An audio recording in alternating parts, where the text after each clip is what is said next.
Anda silahkan bandingkan dengan buku manapun, referensi manapun, Anda hanya akan temukan dalam Al-Quran.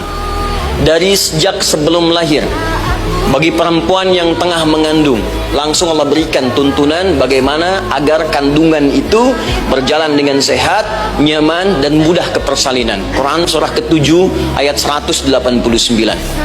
Perkembangannya bisa diamati dan dicek kemudian, ya, baik ke dokter atau yang lain. Nanti perkembangannya disebutkan di Quran surah ke-22 ayat ke-5.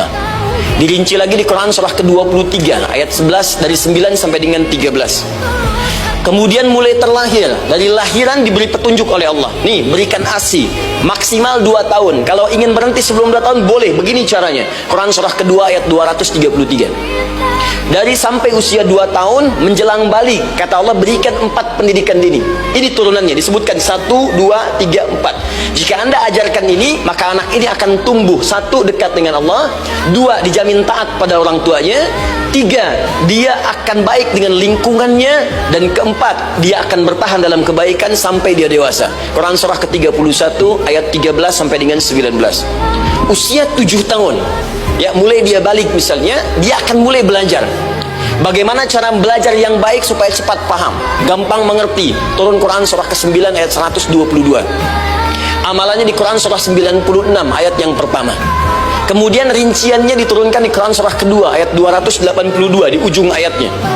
Lalu bagaimana mencari sekolah yang bagus, majlis yang baik, guru-guru yang baik, diturunkan Quran surah ke-58 ayat ke-11.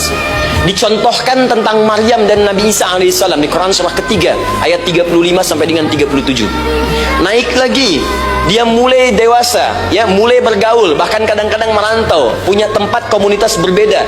Bagaimana supaya dia bergaul tidak terpengaruhi lingkungan yang tidak baik. Maaf ya, kadang-kadang ibu yang sudah mengandung, melahirkan, ayah mencari nafkah, tiba-tiba anak pergi bahkan ke kampus, ke sekolah, dapat teman yang gak bagus, pulang-pulang mengecewakan Anda. Dan bagaimana menemukan tempat-tempat yang baik untuk bisa menjaga perilaku anak ini? Ditemukan nanti di Quran surah ke-49 ayat ke-13-nya. Dirinci perkembangannya di Quran surah ke-12 Yusuf ayat 2 sampai dengan ayat 29-nya. Sampai ketika dia akan mulai kemudian menikah, kata Allah, pilih pasangan yang baik dengan ta'aruf, berikan mahar yang sempurna. Quran surah ke-4 ayat ke-4. Kemudian dia mulai menikah, kata Allah, sebelum menikah pelajari dulu fikih nikah.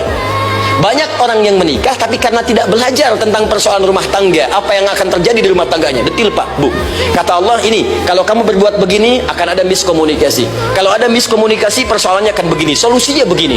Maka diturunkan dasarnya di Quran surah ke-30 ayat 21, detilnya di Quran surah ke-4 ayat 34 sampai dengan 35. Paling kiri sebelah atas sampai dengan ke tengahnya.